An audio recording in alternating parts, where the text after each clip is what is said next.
Hello दोस्तों, आज हम फिर एमएस वर्ड के कुछ क्वेश्चंस लेके आए हैं। कुछ पहले हमने 50 क्वेश्चंस की वीडियो डाली थी एमएस वर्ड की। आज भी 50 क्वेश्चन की रहेगी इसके आगे वाली। ठीक है, 51 नंबर से। तो सबसे पहले हमारा चैनल का नाम है टेक्नोलॉजी धर्मेंद्र सर के नाम से है। प्लीज़ इसे चैनल को सबसे पहले सब्सक्राइब कीजिए, बेल आइकन की प्रेस कर लीजिए ऑल वाली, जिससे हमारी सबसे पहले नोटिफिकेशन वीडियो आपके पास सबसे पहले पहुंचे। ठीक है, इस वीडियो को सबसे ज़्यादा लाइक एंड शेयर करना। ठीक है, ओके। नेक्स्ट आगे बढ़ते हैं टाइम वेस्ट ना करते हुए इसमें आज के क्वेश्चनों के ऊपर। सबसे पहले पहला क्वेश्चन है, बर्ड में ग्राफ किस मीनू से जुड़ते हैं। ये पूछ रहा है कि बर्ड में जो बर्ड होता है डॉक्यूमेंट, उसमें ग्राफ मेनू से जुड़ते हैं। क्या जुड़ता है ग्राफ मेनू से? ये लिखा है edit picture, file picture, insert picture. क्या पूछ रहा है? ग्राफ मेनू। ग्राफ मेनू होता है वो सारे इंसर्ट पिक्चर के अंदर माने जाते हैं। ठीक है, तो इसका आंसर होगा इंसर्ट पिक्चर। फिर आता है नेक्स्ट, कौन सा डिवाइस बर्ड में इनपुट के लिए प्रयोग किया जाता है। ये पूछ रहा है जो एमएस वर्ड है वो कौन सा इनपुट डिवाइस है जो बर्ड के लिए यूज किया जाता है। तो सबसे पहले यहाँ पे लिखा है स्कैनर है, कीबोर्ड है, माउस है, जॉयस्टिक है। तो स्कैनर तो हमारा स्कैन का काम करेगा, तो ये तो वर्ड का है नहीं है। कीबोर्ड का वर्ड कहाँ से लिया जाएगा? ये बोला इनपुट वर्ड। डिवाइस पूछ रहा है, ना कि ये कोई इनपुट यूनिट। ठीक है, तो माउस भी नहीं होगा, कीबोर्ड भी नहीं होगा, स्कैनर नहीं होगा, जॉयस्टिक हमारी क्या करती है? इनपुट यूनिट का काम करती है, एक डिवाइस भी है ये। ठीक है, तो ये सबसे पहले मानी जाती है इसकी जॉयस्टिक। वैसे हमारा इनपुट डिवाइस माउस भी है, कीबोर्ड भी है, और स्कैनर भी है, और जॉयस्टिक भी है। इनपुट डिवाइस की बात करें तो इनपुट डिवाइस में ये चारों इनपुट डिवाइस ही आते हैं। ठीक है, ये इनपुट डिवाइस हैं। वो ऑलरेडी पूछ रहा है किसका? एमएस डिवाइस वर्ड में इनपुट के लिए प्रयोग नहीं किया जाता, ये पूछ रहा है जो एमएस वर्ड है। एमएस वर्ड मतलब माइक्रोसॉफ्ट वर्ड है, इसमें से जो आपका इनपुट डिवाइस है वो नहीं किया जाता। वैसे हमारे सारे इनपुट डिवाइस हैं। ठीक है, बट ये पूछ रहा है एमएस वर्ड में, तो स्कैनर तो काम करेगा, कीबोर्ड भी काम करेगा, माउस भी करेगा। बट हमारा जो जॉयस्टिक होता है, जॉयस्टिक कैसा होता है? एक आप गेम वगैरह खेलते हो उसके लिए काम करता है, गेम्स खेलने के लिए। तो ये जॉयस्टिक का काम करता है, गीजर जैसा होता है। तो इसलिए ये इसका प्रयोग नहीं करते हैं किसमें? एमएस वर्ड में। एमएस वर्ड का तो जानते ही हो मांस। ठीक है, तो आंसर होगा जॉयस्टिक हम गेम्स वगैरह में यूज करते हैं, एमएस वर्ड में नहीं करते। ठीक है, नेक्स्ट क्वेश्चन है, टाइप फेस और साइज किस मेनू से बदलते हैं।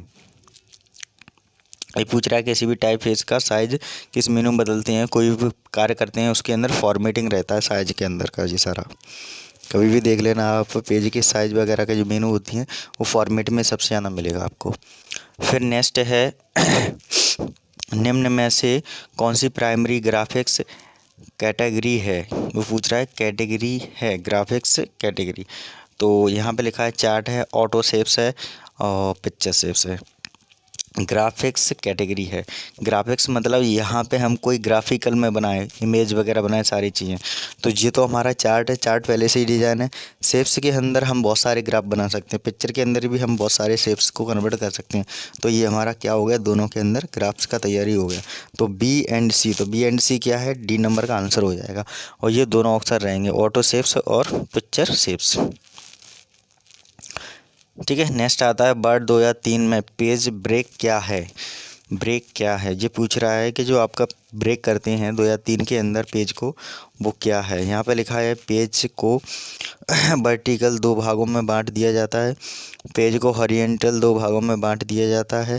बिल्कुल सही बात है, मतलब जो वर्टिकल होता है पेज के अंदर जो ब्रेक करते हैं 2 भागों में बटा रहता है, हॉरिजॉन्टल भी होता है और वर्टिकल भी होता है। तो आंसर इसका क्या हो गया? उपरोक्त में से नहीं होता है यहाँ पे, क्योंकि कभी भी आप पेज को देखना, जैसे ये पेज है, जैसे ये पूछ रहा है वर्ड में पेज को ब्रेक करना। ब्रेक मतलब होता है यहाँ पे हमारा कर्सर रखा ये पहले पेज पे, मान के चलो मैंने एक और पेज खोलिया, ये पहला पेज है, मैंने ब्रेक किया तो टूट के कहाँ चला जाएगा, सेकंड पेज पे। ठीक है, तो ये यहाँ से यहाँ जा रहा है, तो इसमें से तो हॉरिजेंटल भी नहीं हुआ ना वर्टिकल हुआ, ABC भी नहीं है, उपरोक्त में से कोई नहीं माना जाएगा। ठीक है, तो आंसर एक इसका क्या रहेगा, उपरोक्त में से कोई भी नहीं है। हॉरिजेंटल वर्टिकल तो जब होता है या तो वो ऐसा रहता या फिर ऐसा रहता, तो ऐसा तो रहा नहीं, वो तो नेक्स्ट खुल रहा है पेज उसमें तो, क्योंकि वो ब्रेक को क्या करता है, पेज को ब्रेक कर देता है तोड़ के। ठीक है, क्लियर।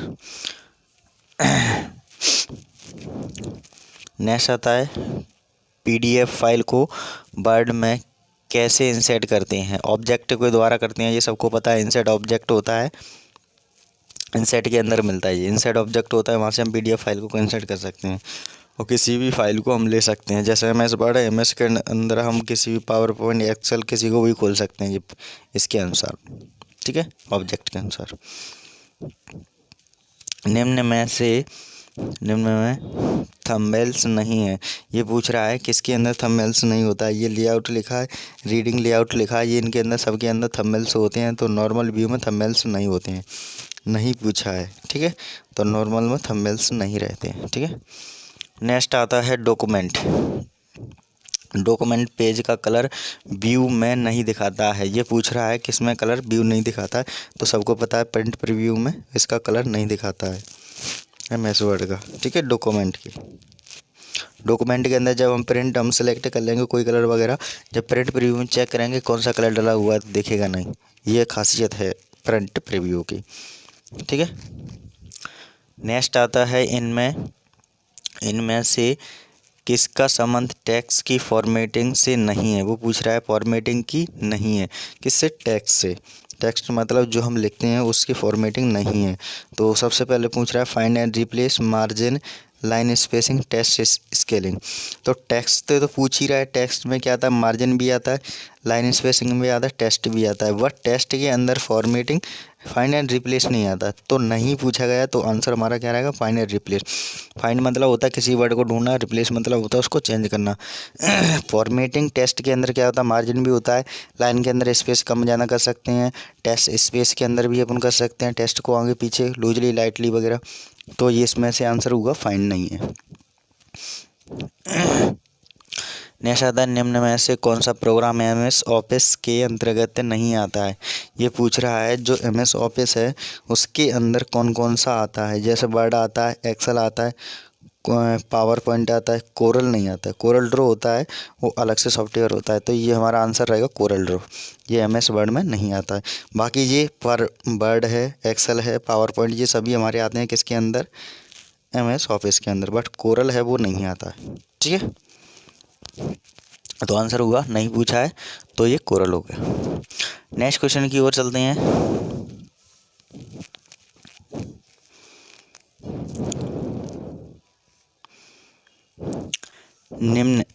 निम्न से स्थित डॉक्यूमेंट को बदलने को कहते हैं। ये पूछ रहा है कि जो डॉक्यूमेंट है उसको निम्न से क्या बदला जा सकता है।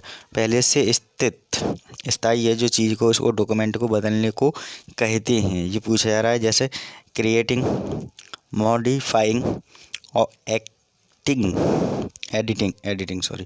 मॉडिफाइंग और एडिटिंग। तो ये पूछ रहा है बदलना सब जानते हैं कि किसको कहते हैं, मॉडिफाई और एडिटिंग दोनों चीज़ें एक ही वर्ड है, तो आंसर हमारा रहेगा ये वाला। तो बी एंड सी मतलब ये आंसर हो गया डी वाला। तो इसमें मॉडिफाई में भी चेंज कर सकते हैं, एडिटिंग में भी चेंज कर सकते हैं, सेम वर्ड है, तो आंसर ये पूछ रहा है बदलने की बारी, मतलब चेंज करने की बारी। ये डॉक्यूमेंट है, कोई भी चीज़ स्थित है उससे के अंदर चेंज कर रहा है, तो हमारा मॉडिफाई से भी कर सकता है, एडिटिंग फुल होता है वहाँ से भी कर सकते हैं। डॉक्यूमेंट को प्रिंट करने के लिए इस मेनू का चयन करते हैं। वो पूछ रहा है जब डॉक्यूमेंट को प्रिंट करते हैं किस मेनू का चयन करते हैं, कहाँ पे मिलता है जब प्रिंट का ऑप्शन, जो फाइल के अंदर मिलता है, ये सबको पता है। फाइल के अंदर जाएंगे, लास्ट में हमारा लिखा रहता है, तो ये फाइल के अंदर हमारा आंसर मिल गया इसमें, तो हमारा ये प्रिंट पे जा करके उसको क्लिक करना होता है। ठीक है, फिर हमारा मेनू चयन कर लेता है, तो आंसर हुआ फाइल। नेक्स्ट है गटर पोजीशन किस पोजीशन पर सेट होता है। गटर पोजीशन हमेशा आपको पता है लेफ्ट टॉप पे ही काम करता है हमेशा। गटर, जैसे कोई पेज है उसको गटर करना है, काटना है आधा आधा, तो वो उस साइड से गटर हो जाएगा। ठीक है। नेक्स्ट आता है सर्च ऑप्शन में ढूंढ सकते हैं। सर्च ऑप्शन में क्या क्या ढूंढ सकते हैं, कैरेक्टर ढूंढ सकते हैं, सिंबल लिख सकते हैं, फॉर्मेट ढूंढ सकते हैं। ठीक है, सभी उपरोक्त हो जाएगा इनमें सब में। नेक्स्ट है हेडर और फुटर कहाँ प्रिंट होते हैं। मैंने हेडर फुटर का इससे पहले भी वीडियो जो बनाई है मैंने उसमें आपको समझाया है कि हेडर फुटर कहाँ होता है। पेज के सामने हेडर मीन्स होता है पेज के ऊपर वाला हिस्सा और फुटर मीन्स होता है पेज के डाउन वाला हिस्सा। तो इसमें लिखा है पेज के एक पेज पर, ये लिखा है 2 पेज पर, सभी पेज पर। ठीक है, तो मैंने आपको पहले ही बताया था, जैसे ये हेडर है, ऊपर हेडर रहता है यहाँ पे और नीचे रहता है वो फुटर रहता है। ठीक है, तो ये आप हेडर फुटर के अंदर कोई भी पेज के अंदर एक के अंदर लिखोगे तो सभी पेजों के अंदर ऑटोमेटिक वो नाम लिखेगा आपका। जैसे मैं फॉर एग्जांपल के लिए ले लेता हूँ, जहाँ पे मैंने जैसे हेडर पे लिखा माँ, तो एंटर करूँगा मैं, नेक्स्ट पेज करूँगा तो सभी पे माँ मिलेगा, कहाँ पे, हेडर पे। ऐसे में फुटर पे लिखूँगा तो फुटर पे मिलेगा, दोनों साइड एक साइड में लिखेंगे। जैसे मैंने ऊपर माँ और नीचे लिख लिया माँ ही लिख लिया, ऊपर भी नीचे भी। अब मैं नेक्स्ट पेज ओपन करूँगा तो आपका सेम प्रोसेस ऐसे ही निकलता जाएगा, सेम ऊपर माँ नीचे भी। तो ये आपका एक से एक पे भी मिलेगा, 2 से भी मिलेगा और सभी पेजों पे भी मिलेगा, सेम प्रोसेस एक पेयर में। तो उसको हेडर फुटर बोलते हैं। जैसे ऊपर आप देखते होंगे किसी बुक वगैरह कुछ बनाते हैं तो उसमें लिख देते हैं किसी शिवानी पब्लिकेशन, ठीक है, किस्सा पब्लिकेशन, तो ये पता चल जाता है किसके द्वारा बनाई गई है। तो हर एक पेज पे लिखना होता है तो हमें हेडर फुटर का यूज करना होता है। ठीक है।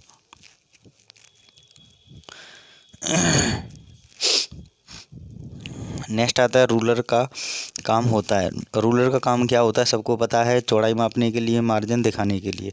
बिल्कुल सही बात है, बिल्कुल। तो आंसर हो गया ए एंड बी, ये दोनों ही काम करता है। रूलर होता है हमारा ये पेज के ऊपर स्केल जैसा लगा रहता है, उसमें मार्जिन मापी जाती है और चौड़ाई जो चौड़ाई होती है वो नापी जाती है। ठीक है। फिर आता है स्टेट बार में निम्न विकल्प प्रदर्शित होते हैं। वो पूछ रहा है जो स्टेटस बार होता है उसमें क्या क्या आता है। पेज नंबर शो करता है, हाँ बिल्कुल सही बात है। कॉलम नंबर, हाँ बिल्कुल सही बात है। लाइन नंबर, हाँ बिल्कुल सही। तो आंसर हो गया सभी पे काम करता है, ये सारे काम करते हैं स्टेटस बार में। फिर आता है सेव वेब पेज किस मेनू में आता है। जैसे कोई फाइल को सेव करेंगे वेब पेज की, तो सेव को तो सबको पता है कि सेव सारे एक ही कोडिंग काम करते हैं, फाइल के अंदर ही रहते हैं सारे। जब भी हम सेव करेंगे वेब पेजेस का, चाहे वो HTML से कर रहे हो चाहे किसी से भी कर रहे हैं PHP से, तो आपको सेव तो पता ही है, फाइल के अंदर ही आता है सारी चीज़।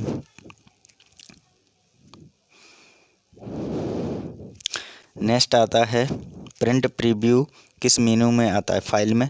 ठीक है, ये हम भी पढ़ चुके हैं, अभी फाइल के अंदर ही आता है ये भी प्रिंट प्रीव्यू। इससे पहले जो क्वेश्चन पढ़े थे उसमें आपका भी मिला था। ठीक है। वर्ड डॉक्यूमेंट में एडजस्ट किस मेनू से करेंगे, वो सबको पता है। एडजस्ट कहाँ मिलता है, फाइल के अंदर ही, क्योंकि लास्ट में होता है फाइल के अंदर जा कर के। तो ये भी हमारा आंसर क्या हुआ, फाइल के अंदर ही हुआ। आप कभी भी देखना फाइल वाले ऑप्शन में ही एडजस्ट वाला लास्ट में मिलेगा आपको, देख लेना एडिट के अंदर, सॉरी फाइल के अंदर। फाइल में जाने का, जैसे नोटपैड वगैरह है, डॉक्यूमेंट वगैरह कहीं भी जाएंगे एडजस्ट का मोड मिल जाएगा। ठीक है। तो नेक्स्ट क्वेश्चन की ओर चलते हैं।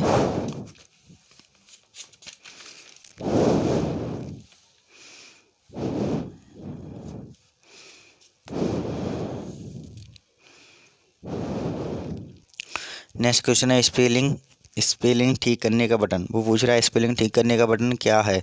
ये तो ऐसा लगा हुआ है ABC, उसके अंदर थोड़ा सा नीचे गहरा लगा दिया है, ये सीधा होता है इस तरीके का, तो ये सही है। तो ABC के अंदर का काम करता है ठीक करने के लिए।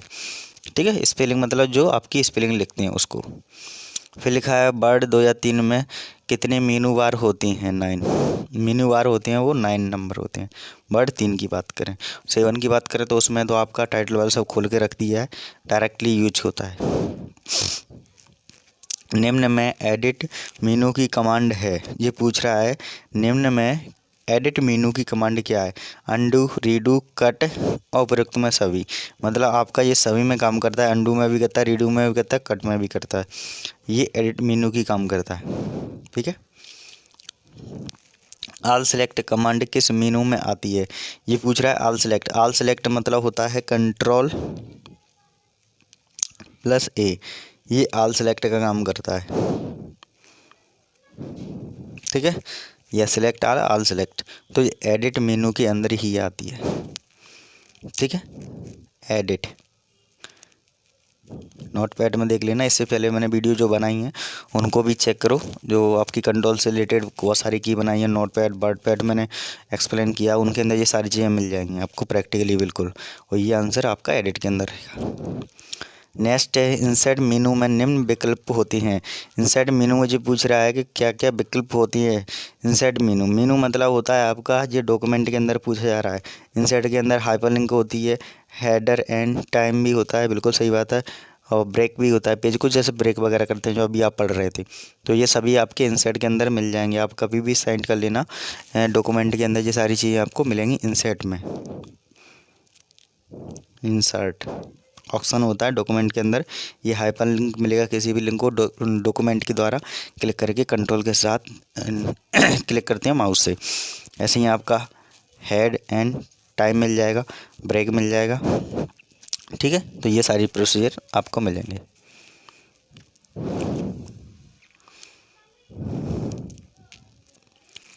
नेक्स्ट है डॉक्यूमेंट में पेज नंबर किस मेनू से डाले जाते हैं। ये सबको पता है, पेज नंबर हमारा कहाँ मिलता है, इंसर्ट के अंदर रहता है। डॉक्यूमेंट में एमएस वर्ड में जो हमारा डॉक्यूमेंट होता है वो पेज नंबर कहाँ से डाले जाते हैं, इंसर्ट, ठीक है। तो इंसर्ट ही हमारा आंसर हो गया है। नेक्स्ट है फॉर्मेट मेनू में निम्न में से कमांड है। वो पूछ रहा है जो फॉर्मेट मेनू है उसमें से कौन सी कमांड है। फॉन्ट है, पैराग्राफ है, बुलेट्स है, ये सभी फॉर्मेटिंग के अंदर आते हैं सारे काम। फॉर्मेट इसमें हम सारी चीज़ों को फॉर्मेट करते हैं, जैसे फॉन्ट के अंदर भी करेंगे, ग्राफ के अंदर भी करेंगे, बुलेट पॉइंट जैसे 1 2 3 लिखेंगे, ठीक है। नेक्स्ट आता है ऐड कॉलम कमांड किस मेनू में आता है, फॉर्मेटिंग में आती है ये भी सारी चीज़ें, तो इसके अंदर आपको कहीं नहीं देखना, सीधे सीधे फॉर्मेटिंग जाना है, ठीक है। निम्न में से क्या टूल मेनू का विकल्प नहीं है। ये पूछ रहा है जो आप यूज कर रहे हैं उसमें से विकल्प नहीं है टूल बार, जैसे चेक स्पेलिंग, चेक ग्रामर। निम्न में से क्या टूल मेनू का विकल्प नहीं है। अच्छा, टूल मेनू का पूछा है, वो टूल जो होते हैं उनके अंदर क्या क्या नहीं होता है, तो ये टूल, तो ये तो आपके टूल के अंदर आते हैं, ये भी आपके टूल के अंदर आता है। बुलेट होता है वो आपका टूल के अंदर नहीं रहता है, ठीक है। तो इसमें बुलेट्स आ जाएगा आपका टूल मेनू के अंदर।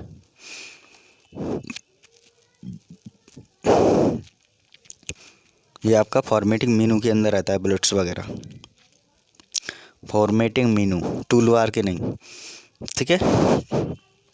नेक्स्ट आता है निम्न में चेंज केस किस विकल्प का है। ये पूछ रहा है चेंज केस कहाँ होता है, जैसे sentence case, lower case, title case, उपरोक्त में सभी। ये आंसर इसलिए सही है पूरा क्योंकि आप जब भी होम में जाएंगे तो यहाँ पूछता है चेंज केस, ये आपको ऑप्शन मिलेगा, उसमें आपको देखना सेंटेंस केस होगा सबसे पहले, ठीक है। सेंटेंस केस, फिर आपका लोअर होगा, फिर आपका टाइटल केस होगा। यहाँ पे सभी को टाइटल बार में अलग अलग दिखेंगे, जो फर्स्ट कैरेक्टर होगा उसको कैपिटल बना सकते हैं, ठीक है, ईच द वर्ड। उपरोक्त में सभी हो गया जी, तो इसलिए ये सही माना गया है क्योंकि यहाँ पे इस तरीके से करते हैं। सेंटेंस केस को देखता है जो आपका प्रॉपर होता है वो आपका चेंज केस ही देखता है, ठीक है। लोअर केस मतलब होता है जो भी अपनी मीनिंग लिखी है उसको पूरा स्मॉल बना देता है, वो आपका चेंज केस देखता है। ऐसे टाइटल केस को मतलब फर्स्ट कैरेक्टर केस को बनाएगा कैपिटल, तो वो हमारा चेंज केस से देखेगा। तो उपरोक्त में से सभी हो गए, ये आंसर हमारा डी नंबर का। नेक्स्ट आता है ये आपका नेक्स्ट चेंज केस का भी फिर क्वेश्चन पूछ लिया गया है यहाँ पे। तो जैसे टॉगल होता है, टॉगल केस का विकल्प क्या है। जैसे हम कोई मीनिंग लिखेंगे तो सेम ऐसे ही दिखेगी, जैसे आपकी ये टॉगल केस में दिख रही है, तो टॉगल केस किसके अंदर आता है, चेंज केस के अंदर ही आता है। ये किसके अंदर आता है, CHANG, चेंज केस के, ठीक है। ये चेंज केस के अंदर ही आता है, ठीक है। टॉगल केस बोलते हैं जिसको, ई होगा यहाँ पे, चेंज केस, CASE। तो यहाँ पे इन्होंने थोड़ा सा मिस्टेक कर दिया, ई आता है तो ई रहेगा चेंज केस, ठीक है। तो ये आपका होम में ही मिलेगा, आप इसको चेक भी कर सकते हैं। चेंज केस में जा कर के लास्ट वाला ऑप्शन है ये टॉगल केस, ठीक है। तो इस चेंज केस के अंदर ही आता है इसका। जैसे कोई नाम लिख रहे हैं, जैसे मैंने मान के चलो इसका एक नाम बता देता हूँ एग्जाम्पल के लिए। जैसे मैंने SINGH लिखा, तो इसमें क्या करेगा, जो आपके कैरेक्टर हैं फर्स्ट कैरेक्टर, तो उसमें चेंजेस लेके आएगा, आपका छोटा सा बनाएगा चेंज केस के, और ये हमारा जैसा लिखा है वैसे ही लिख के आएगा। बस पहला वर्ड कैसा बना देगा ऐसा, दूसरा भी ऐसे ही बनाएगा। जैसे यहाँ पे ये देख लो, यहाँ पे देख रहे हो, तो ऐसे चेंज केस के अंदर आगे टॉगल केस क्या काम करेगा। ये टॉगल पूछ रहा है लास्ट वाला चेंज केस के अंदर, तो इस तरीके से काम करेगा। ये टॉगल केस होता है वो हमारा चेंज केसेस के अंदर आता है, तो आंसर हो गया इसका चेंज केस।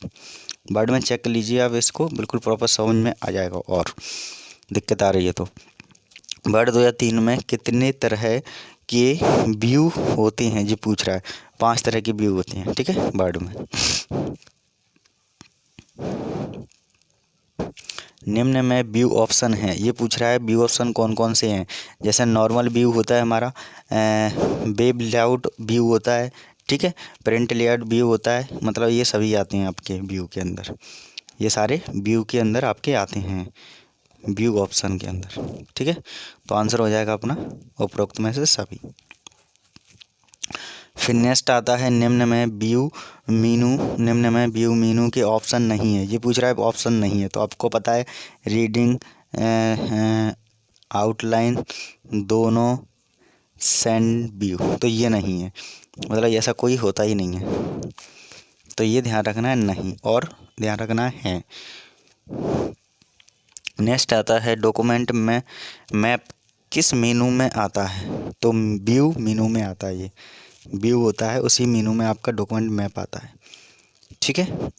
व्यू मेनू में, ये डॉक्यूमेंट मैप में कुछ नहीं होता है आपका। जब ऐसे ओपन हो जाएगा एक साइड में ये पेज होता है, जैसे ये पेज पूरा है, जब डॉक्यूमेंट मेनू में आप जाएंगे मैप मेनू में, तो ऐसा खुल के आ जाएगा।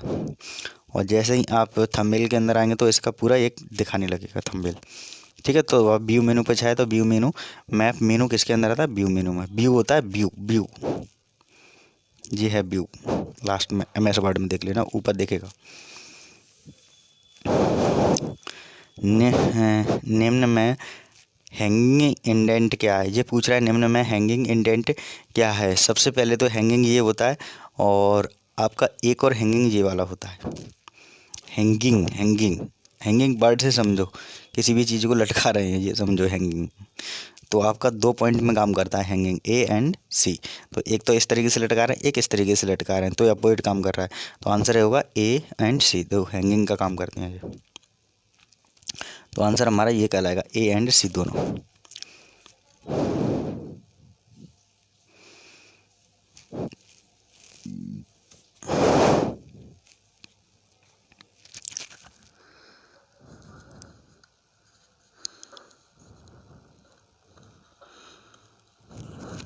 ये है नई डॉक्यूमेंट को क्लोज करने के लिए किस मेनू में जाया जाता है, फाइल में, ठीक है। कोई भी फाइल के अंदर जो नई डॉक्यूमेंट होती है इसको क्लोज करना, क्लोज मतलब उसको बंद करना, तो फाइल के अंदर ही हो जाती है वो क्लोज, ठीक है। कर्सर क्या है, ये पूछ रहा है कर्सर क्या है। एक पॉइंट है, एक ग्राफ है, नहीं है, ये चीज़ें है ही नहीं। कर्सर मीन्स होता है जैसे अपन कोई माउस के अंदर जो कर्सर रख देते हैं वहीं पे ऐसा ब्लिंक होता रहता है, बार बार उचकता रहता है, जैसे हट गया फिर चल रहा है फिर चल रहा है, ये कर्सर बोलते हैं। तो एक एरिया को क्या करता है, ब्लिंक लाइन करता है, ये ध्यान रखना आप हमेशा। एक एरिया में ऐसा मटकता रहता है तो ब्लिंक बोलते हैं उसको, ठीक है। कर्सर माउस का जो होता है ना, एक बार क्लिक कर दिए तो उसमें ऐसा मटकता रहेगा, देखना आप कभी भी, वो कर्सर ही कहलाता है। नया डॉक्यूमेंट खोलने के लिए जाएंगे, मतलब नया जो डॉक्यूमेंट होता है उसको खोलने के लिए क्या करना पड़ेगा, सबको पता है न्यू के अंदर जाते हैं या फिर Ctrl+N भी कर देते हैं, तब भी हमारा नया डॉक्यूमेंट खुलता है। वो किसके अंदर रहता है, फाइल के अंदर ही रहता है, ठीक है। फिर आता है नेक्स्ट है निम्न में हेल्प का बटन है। निम्न में हेल्प का बटन क्या है, क्वेश्चन मार्क होता है, सभी जानते हैं। किसी भी में ऐसे हेल्प का नहीं शो कर रहा है तो ऐसा लिखा होगा, ठीक है, या फिर हेल्प लिखा होगा, तो ऐसे आपको बटन मिल जाएगा, या फिर क्वेश्चन मार्क मिलेगा। हेल्प मतलब उसके बारे में सारी डिटेल बताएगा। आगे चलते हैं नेक्स्ट क्वेश्चन की ओर।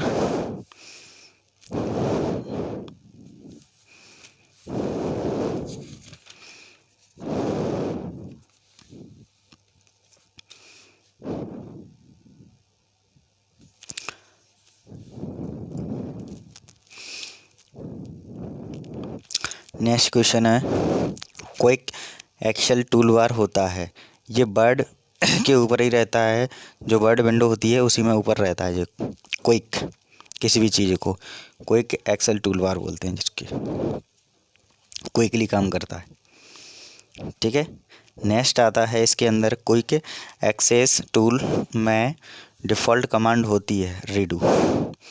ठीक है, बाय डिफ़ॉल्ट पहले से ही डिफ़ॉल्ट कमांड रहती है, जिसको अपन कुछ नहीं कह सकते, पहले से ही फिक्स रहती है जी। रिबन क्या है, ये पूछ रहा है। रिबन क्या है, कमांड का समूह होता है, टूल्स का समूह होता है। बिल्कुल सही बात है, रिबन। ये क्वेश्चन बहुत ज़्यादा पूछा भी जाता है, ये दोनों में काम करता है। एक आपका करता है, कमांड का समूह होता है इसके अंदर, और टूल्स का भी समूह होता है, मतलब collection of command, collection of tools. Ribbon है ये पूछ रहा है, 2 डायमेंशनल बोलते हैं जिसको, रिबन को। ठीक है, 2 डायमेंशनल। फिर आता है MS वर्ड 2 या 3 में टूल होते हैं, 1 डायमेंशनल, 1 डायमेंशनल, मतलब सिंगल टूल होते हैं, टूल बार। तो ये हमारा आ गया आंसर इसका, 1 डायमेंशनल। ये ध्यान रखना है, इसमें 2 या 3 में टूल बार पूछा है और यहाँ रिबन पूछा है। रिबन में हमेशा 2 होते हैं। ठीक है,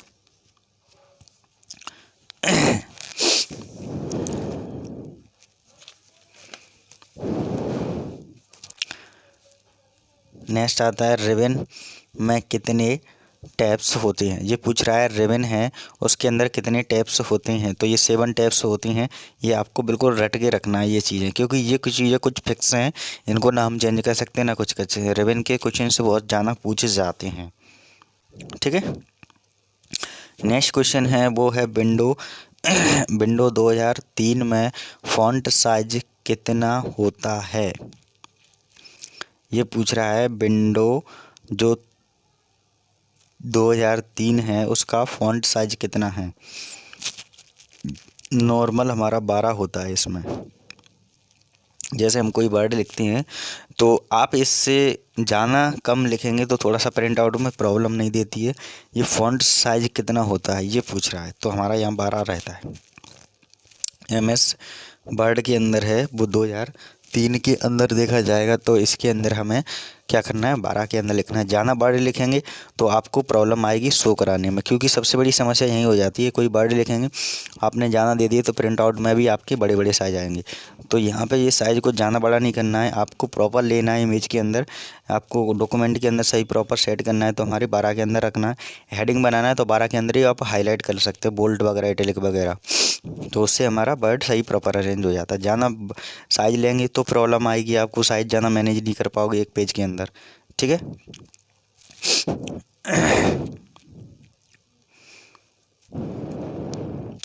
नेक्स्ट आता है, फ़ॉन्ट कलर दिखाई देता है। ये पूछ रहा है, जो फ़ॉन्ट कलर होता है वो दिखाई देता है। यहाँ पे लिखा है इनवर्टेड कॉमा है, AA के बाद रेड अंडरलाइन।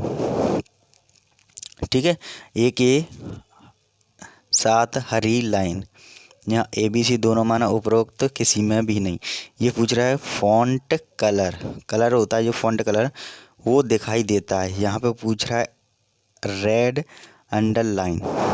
ठीक है, फ़ॉन्ट कलर पूछा है उसने। इसमें पूछा है A के साथ हरी लाइन में तो नहीं दिखाई देता है, अंडरलाइन, रेड अंडरलाइन में दिखाई देता है। ठीक है, अलग ही प्रॉपर अलग ही दिखाई देगा रेंज में, कोई देखने की दिक्कत नहीं आएगी। फिर आता है फ़ॉन्ट कलर बदलने के लिए किस मेनू बार का क्लिक करेंगे, किस मेनू बार पर क्लिक करेंगे, किसको फ़ॉन्ट बदलने के लिए। तो ये व्यू होता है, व्यू के अंदर ही आता है आपका tool bar. Font colour, font मतलब होता है कोई भी कैरेक्टर वगैरह लिख रहे हैं उसका कलर करेंगे। कलर मतलब उस मेनू के बार में क्लिक करना है, तो कौन सा बार आता है, टूल बार। ठीक है, फ़ॉन्ट के अंदर। अब ये 7 की बात करें तो 7 में होम पेज में मिल जाती हैं ये फ़ॉन्ट कलर वगैरह सारी चीज़ें, तो बहुत आसान हो गया है अब 7 वगैरह। बट 2 या 3 की चीज़ें हैं तो 2 या 3 में थोड़ा सा घुमा दिया जाता है। ठीक है, और 2 या 3 और 7 में कोई फ़र्क नहीं है, सेम प्रोसेस रहती है, बस थोड़ा सा कमांड लिस्ट में जाना हो गया। इसलिए मैंने शॉर्टकट की कि पहले ही वीडियो बना चुका हूँ, प्लीज़ उनको भी देखें ताकि आपको बिल्कुल प्रॉपर समझ में आएगा। ये लिखा है फ़ॉन्ट टाइप बदलने के निम्न विकल्प हैं। ये पूछ रहा है जो फ़ॉन्ट टाइप है उनको बदलने के विकल्प हैं, जैसे बोल्ड है, अंडरलाइन है और यहाँ पे लिखा है इटैलिक। ठीक है, तो ये किससे कर सकते हैं, ये तीनों से कर सकते हैं। इसमें जैसे आपका फ़ॉन्ट है, कोई भी फ़ॉन्ट है उसको हम इटैलिक बोल्ट भी कर सकते हैं। B4 होता है बोल्ट, और अंडरलाइन होता है U से, और इटैलिक होता है I से। या इसको कंट्रोल से दबाएंगे तब भी काम करेगा, जैसे कंट्रोल+B करेंगे, यहाँ पे CTRL कंट्रोल+U करेंगे तो अंडरलाइन आ जाएगा, और यहाँ पे कंट्रोल+I करेंगे तो इटैलिक हो जाएगा। तो इसकी ये कमांड बेस से भी कर सकते हैं, सेलेक्ट करके किसी वर्ड को हाईलाइट करना है तो इससे भी कर सकते हैं कंट्रोल+B से, और अंडरलाइन करना है तो अंडरलाइन किसी के अंदर अंडरलाइन आ जाएगी, जैसे हेडिंग वगैरह लिखते हैं तो नीचे अंडरलाइन लग के आ जाएगी उसके अंदर, ऐसे ऐसे। ठीक है, ऐसे इटैलिक करेंगे तो इटैलिक में थोड़ा तिरछा से लिखा जाएगा, तो सभी उपरोक्त में सभी हो जाएंगे, तो आंसर इसका डी रहेगा। तो आज हमने इतने क्वेश्चन सॉल्व करे हैं, क्योंकि 100 नंबर की क्विज बनाई हमने इसलिए क्योंकि आसानी से समझ में आ जाती है। तो 50 हमने इससे पहले वाली वीडियो में डाल दी, 50 ये वाली वीडियो में। तो ये MS वर्ड के आज इतने हो गए। नेक्स्ट वीडियो हम एक दिन बाद सेंड करते हैं, तो आपको कल मिलेगी नेक्स्ट वीडियो। ठीक है, तब तक आप इस वीडियो को अच्छे से समझने की कोशिश करें। सारी चीज़ों को नहीं समझ में आता प्लीज़ कमेंट करें वीडियो के नीचे कमेंट सेक्शन में। और प्लीज़ जो फर्स्ट टाइम इस वीडियो को देख रहा है चैनल के अंदर, तो सबसे पहले इस चैनल को सब्सक्राइब कर लें प्लीज़, और बेल आइकन प्रेस कर लें, जिससे आने वाली वीडियो आपके पास सबसे पहले पहुंचे। थैंक यू वेरी मच, और शेयर करना ना भूलें इस वीडियो को। Okay, thank you.